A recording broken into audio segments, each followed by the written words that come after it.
안녕하세요. SKTV 전지적 일본 시점입니다. 저희 채널을 방문해 주셔서 감사합니다. 8월 28일 일본 아베 총리는 건강상의 이유로 총리 사퇴 의사를 밝힌 바가 있습니다. 아베 총리의 사퇴 발표 이후 현재 자민당은 새로운 총리를 선출하기 위한 자민당 총재 선출 과정에 돌입해 있는 상태인데요. 스가 요시히데 현 관방장관, 이시바 시게루 전 간사장, 그리고 기시다 후미오 현 정조회장의 3파전이 될 것이라고 합니다. 그러나 일부 매체에서 스가 정권이라는 표현도 등장하고 있을 정도로 거의 대부분의 매체에서 스가 요시히데 현 관방장관의 승리를 이미 기정사실화하고 있는 상황입니다. 9월 5일자 일본 매체 겐다이 비즈니스에서는 한 발 더 나아가서 스가 요시히데 정권 9월 중의원 해산 및 총선거라는 기사를 보도하였는데 기사 내용 및 이에 대한 일본 반응을 전해드리도록 하겠습니다. 먼저 기사 본문 내용입니다.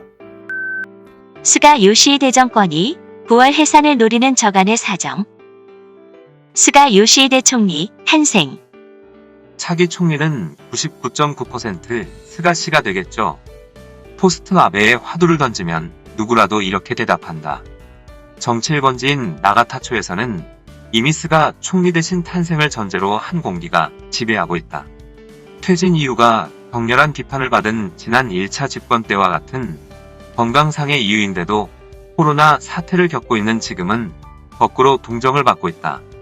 사퇴 표명을 했는데도 20%의 내각 지지율 상승이라니 기적에 가까운 일이 벌어지고 있다.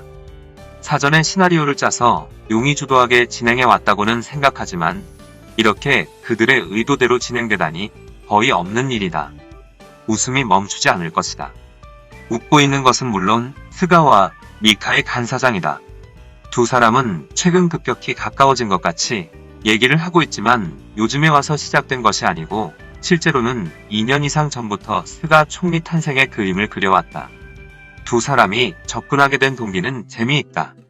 원래부터 스가 씨는 미카이 간사장의 자리를 노려왔지만 고령의 미카이 간사장으로서는 간사장이라고 하는 자리는 죽음을 각오하고 지켜야만 하는 것이었다. 그래서 미카이는 스가에 대해서 차기 총리로서 미는 카드를 꺼내들었다. 라이벌 관계를 협조 관계로 바꾸어 버린 것은 여러 차례의 위기를 극복해온 노련한 정치가의 역량을 잘 보여주고 있다. 총리라는 것은 전혀 생각하고 있지 않습니다. 지금까지 누가 질문을 하여도 스가는 총리로의 야심을 보이지 않았다. 저렇게 본인이 부정해왔으니까 총리를 할 생각이 없을 것이다 라는 것은 지금까지 종종 들려오는 주변의 얘기다. 그렇듯이 주의를 방심하게 해놓고 있다가 갑자기 포스트 아베의 얘기가 거론되는 국면이 되자 충분히 준비가 된 미카이 씨와 같은 팀이라는 것을 겉으로 드러내며 라이벌의 수를 교묘하게 틀어막고 있는 것을 보면 책사임에 틀림없다. 가장 옥신각신하고 있는 문제는 관방장관 인사. 스가는 총재로의 길을 지금 막 걷고 있다. 이미 스가 주변에서는 모카 새로운 정권의 조각 인사가 진행이 되고 있다고 한다. 가장 옥신각신하고 있는 것은 관방장관 인사다. 부관방장관을 역임했던 가토 가츠노부 등이 유력시되고 있지만 이외에도 스가 씨가 미는 유력 후보는 카즈야마 히로시 산업경산성 대신이라고 한다. 베테랑 비서는 이렇게 말한다. 아소파는 코노타로를 밀고 호소다파는 이시무라 야스토시를 서로 밀어넣으려고 하고 있습니다. 다만 총재 선거 전에 인사가 된다면 하벌 간의 역학관계를 무시할 수 없겠죠. 이것만은 스가의 의도대로 가지 않을지도 모릅니다. 관방장관 후보에 스가가 카즈야마 히로시, 경산성 대신의 이름을 내걸고 있는 것은 의외인 느낌이 들지만 스가의 경력이나 인간관계를 되돌아보면 납득할 수 있다. 카즈야마 히로시는 스가가 스승이라고 우러러보며 목표로서 삼아온 하시모토 정권에서 관방장관을 했던 카즈야마 세이로쿠의 장남이다. 스가와는 첫 당선 동기에 해당하는 등 오랜 시간에 걸쳐서 신뢰관계를 축적해왔다. 스가도 카즈야마도 당시는 파벌도 달랐지만 현재는 서로 무파벌이다.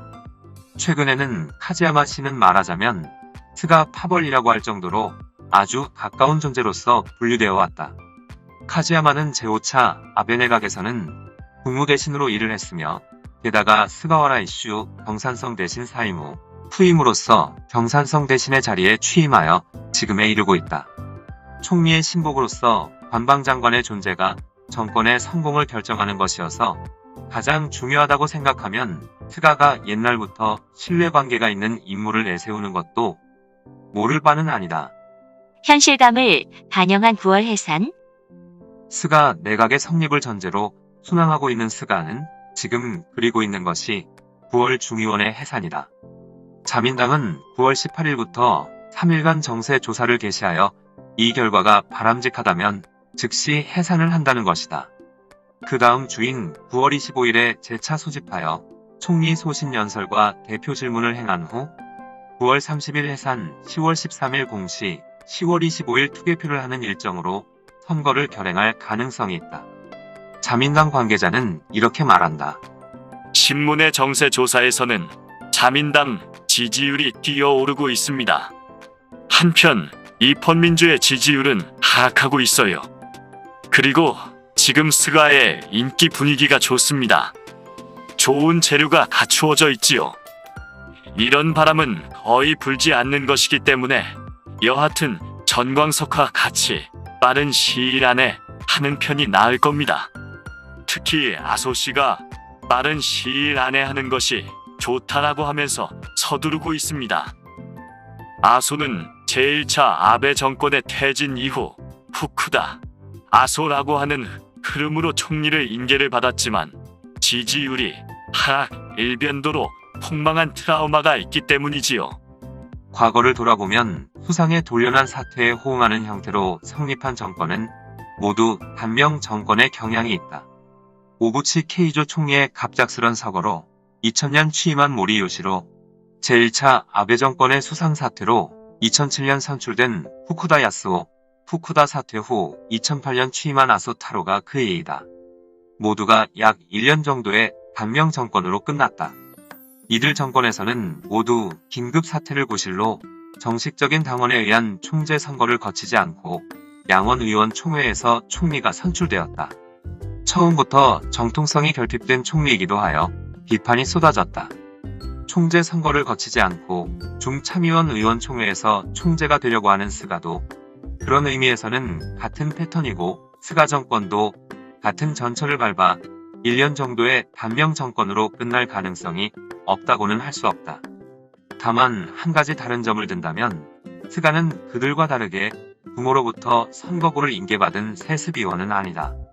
모리, 후쿠다, 아소 세 사람의 총리는 모두 2세 의원인 것이 비판을 가중시켰지만 스가는 골판지 공장에서의 근무 경험 등 고생감이 국민으로부터의 공감을 불러일으켜 여론의 반응은 현재 호의적이다. 그렇다고 하더라도 지지율 등이 아직 약해서 지금은 좋다고 해도 그 후 전국이 어떻게 바뀔지 모른다.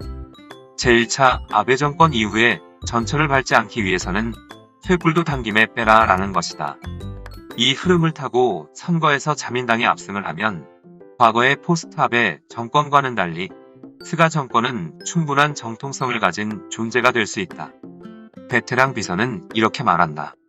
스가 본인은 선거구 정세에 밝습니다. 자기 자신이 철두철미하게 정세 판단을 하는 것을 아주 잘 아는 사람입니다. 스스로 이길 수 있다고 판단하면 승부사로서 대담한 결단을 할 것입니다. 이미 스가 정권은 시작한 것 같이 움직이기 시작하고 있다. 이어서 일본 반응입니다. 정치적 공백을 만들지 않기 위해서 전당원 선거를 하지 않는다고 하는 것과 총리가 결정되면 곧바로 총선거로 정치적 공백이 생겨버린다고 하는 것은 분명하게 모순이지만 총재를 결정하는 것은 당 집행부이고 해산 및 총선거를 결정하는 것은 수상이 결정하는 것으로 입장도 다르니까 하는 방법도 다르다고 하면서 자민당은 하고 싶은 것이겠죠. 그래도 스가 씨와 니카이 간 사장이 사전에 협의를 했다면 역시 그런 시나리오가 이미 정해져 있었을 것이라고 볼 수 있다. 무엇을 해 나갈지를 조금 더 보고 나서 선거를 하면 좋을 것 같습니다만 코로나 대책 상황을 보고 싶어요. 겨울의 유행에 대비해서 어떤 대책을 세우는지도 알고 싶어요. 가장 두려운 것은 코로나가 유행을 하고 있는데도 무조건 올림픽이 이미 정해져 있다고 하여 상황만 볼 뿐 대책이 없다는 것이겠죠. 아베 정권의 계속일 것이기 때문에 아무것도 변하지 않습니다. 장로들이 스가 씨를 미는 것은 지금까지의 나쁜 짓을 유야무야로 하기 위한 것이라고 의심하고 있어요. 스가 씨는 아베 정권의 방패였기 때문이지요. 아베 씨도 수상을 사퇴할 정도로 건강 상태가 나쁘다면 의원으로서도 일을 하기 어렵다고 생각합니다. 일반인이 되어 요양을 하는 편이 좋지 않을까요? 해산 및 총선거는 수상직을 반년 이상을 해서 어느 정도 결과를 남기고 나서 그 결과를 가지고 심판을 받는 것이 본래의 형태가 아닌가요? 수상의 성격이나 정책, 그리고 내각 인사 등으로 판단해도 결과를 알 수 없습니다. 아베 수상이 말하듯이 정치가는 성과를 낼 책임이 있습니다. 내년 봄이 총선거로는 좋은 시기라고 생각합니다. 수상에게는 반년 동안의 성과를 내주기를 바랍니다. 반년 동안 아무 성과도 내놓지 못한다면 몇 년이 지나도 아무것도 할 수 없을 겁니다. 국내 선거구에는 강할지도 모르지만 지금 정치가에게 요구되는 것은 해외 여러 나라와의 경쟁하는 능력일 것이다. 니카이 간사장이 관여하게 되면 친중 정책을 추진하기가 어렵다. 일본을 지킬 수 있는 사람이 되어주기를 바란다. 내년엔 올림픽, 패럴림픽 중지의 리스크, 고이케 도쿄도지사의 임기 만료에 의한 국정복귀, 코로나 불황의 본격화, 정권 초기의 밀월 기간의 만료와 자민당으로의 역풍밖에는 없을 것이기 때문에 수상 지명 직후에 중의원 해산 및 총선거의 확률은 높을 것이라고 생각한다. 기적적으로 코로나 수습부터 올림픽 성공으로 인도되는 내년 해산 및 총선거라면 베스트이겠지만 이것은 상당히 도박일 것이다. 도지사 선거에서 분명해진 것이지만 도시부에서 선거를 하면 과밀 상태가 된다. 스포츠는 5,000명 이하로 되어 있어서 일관성이 없다. 2009년과는 대표도 다르고 상황도 다르다. 미디어는 코로나 해고 5만 명이라는 발표를 할 뿐이지만 고용자 수는 전년 동월비 92만 명 감소이고 GDP는 마이너스 27.8% 감소다. 정치가는 미디어와는 달리 사명감이 있을 터이지만 넙치같이 눈치만 보는 사람들만 흘러넘친다. 겨우 초대형 3차 추가 경정 예산을 꾸려서 국민이 폭망하지 않도록 하고 해산이다. 거의 강요 경험이 없는 스가에게 맡기는 것은 아베나 그 외 파벌의 보스가 다루기가 쉽기 때문일 것이다. 1년간의 잠정 정권이기 때문에 큰 문제도 일어나지 않고 무난하게 갈 것이라고 생각한다. 문제는 올림픽 중지와 코로나 확산을 멈추게 할 수 있을까? 여기까지 일본 반응이었습니다. 아베의 뒤를 이어 총리직에 오를 가능성이 많은 스가 요시히데 현 관방장관이 과연 아베 현 총리, 아소 부총리, 니카이 간사장의 입김에서 벗어나서 독립적인 정책을 펴나갈 수 있을지, 그리고 9월 국회 해산 및 10월 총선거를 하게 된다면 자민당이 압도적인 승리를 거두어 스가 정권이 1년짜리 단명 정권이 아닌 롱런의 기틀을 마련할 수 있을지 잘못 궁금해집니다. 또한 한일 관계는 어떻게 변하게 될지 계속 지켜보도록 하겠습니다. 이상 끝까지 시청해주셔서 감사합니다. 좋았다면 구독, 좋아요, 그리고 댓글 부탁드립니다.